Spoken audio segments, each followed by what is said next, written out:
Syria demands the United Nations to shoulder its responsibilities towards the terrorist attacks that target Syrian civilians.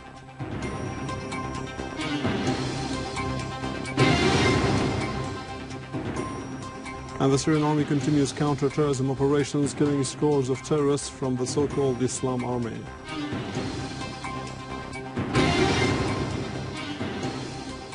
And a constitutional declaration dissolving the parliament in Yemen and appointing a presidential council to lead the country in a transitional period. Patriot Kazaji heads a mass in the Monastery of Saint Elian in the old city of Homs.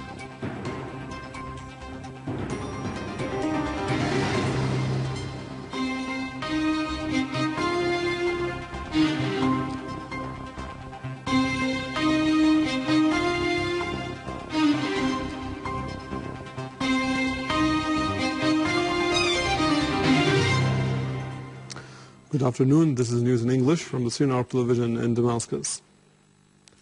Russia's permanent representative at the United Nations, Vitaly Churkin, affirmed that Moscow officially submitted to the United Nations Security Council a draft law to stop financing the ISIS terrorist organization and halt trade deals with them, especially selling oil from these organizations.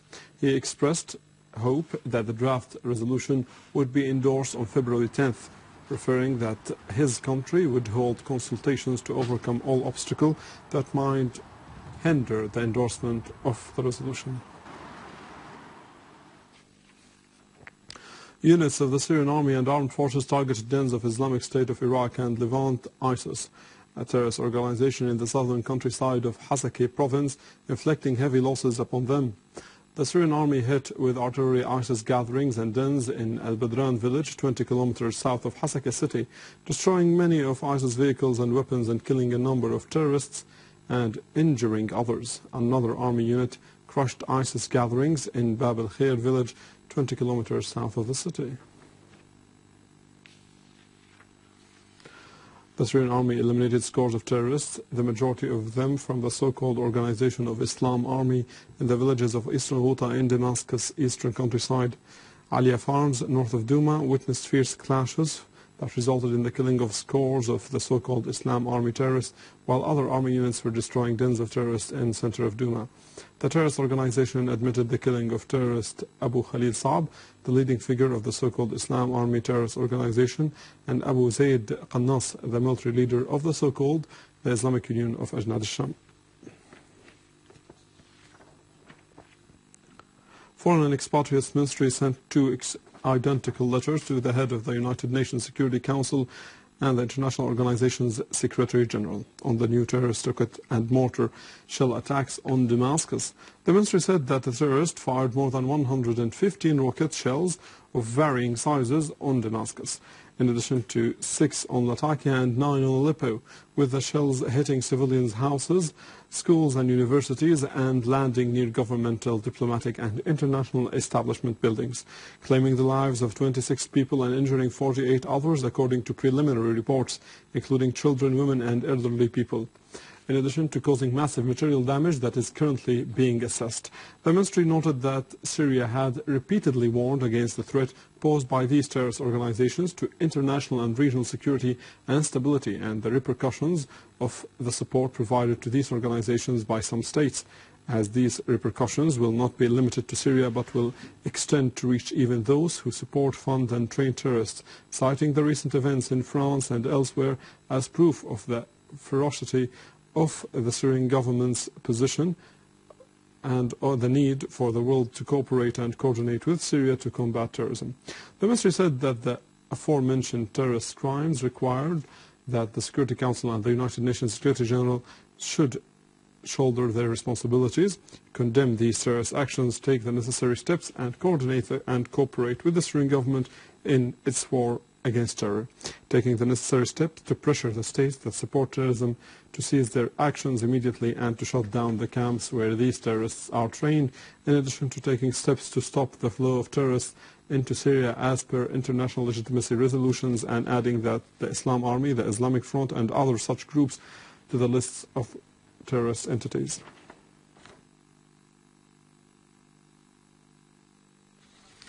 Minister of Higher Education Dr. Muhammad Amir Mardini inspected Al-Muwasah hospital in Damascus to be assured about the health of the citizens who were targeted by terrorist attacks. Dr. Mardini affirmed that Al-Muwasah hospital works around the clock and is ready to receive all conditions as it has a distinguished staff.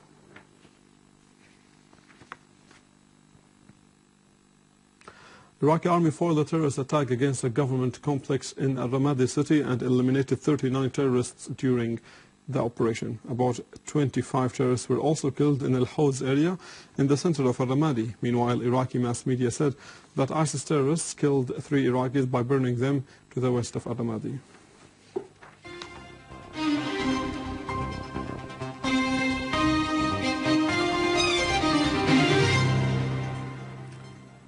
The recent Tunisian premier has promised to review all the decisions made by the previous Tunisian government concerning the diplomatic relations, specifically the relations with Syria. On the other hand, the Tunisian foreign minister has announced that regaining the relation with Syria is a priority. He also said during an interview that the Tunisian people's interest needs reviving the good relations between Syrian and Tunisian, noting that the previous government was responsible for making horrible mistakes concerning inter-Arab relations, and especially relations with Syria, Libya and Algeria, in addition to a number of other countries. In Yemen, the Revolutionary Committee has issued a constitutional declaration for the country from the presidential palace. After the Yemeni president's resignation with his government, in addition to the political powers failing to reach a political resolution for the crisis, the statement included forming a transitional national assembly with 551 members instead of the dissolved parliament, as it would stay for 2 years at least. The declaration has also emphasized continuing the work with the previous constitution unless it was inconsistent with the constitutional declaration, referring that the foreign policy will be based on good relations with all neighboring countries and not to interfere in the country's interior affairs.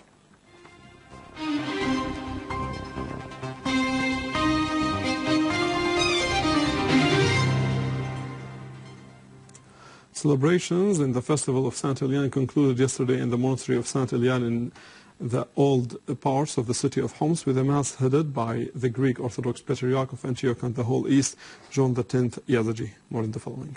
A crowd of Christian clergymen and families of Homs neighborhoods attended the Mass, holding prayers for peace in Syria and for the repose of the martyrs' souls who made great sacrifices for their homeland. Homs families are here today to tell the world that they are steadfast despite all the damage done to their houses and sanctuaries, Patriarch Yazigi affirmed. The participants expressed pleasure over celebrating the feast of Saint Elian in his monastery in the old city, vowing to rebuild the damage and rehabilitate the neighborhood and religious places. The Church of Saint Elian is an ancient old church in Homs' old city. It contains the remains of Saint Elian, a native of Homs who was martyred for his refusal to renounce Christianity in 284 CE at the hands of his father, a Roman officer. With this, we conclude our news for today. Thank you for watching. For more details about Syria and the region and to view this bulletin again, you can always visit our website in English, www.syriaonline.sy. Now the latest business and market news with Nariman, but after a short break.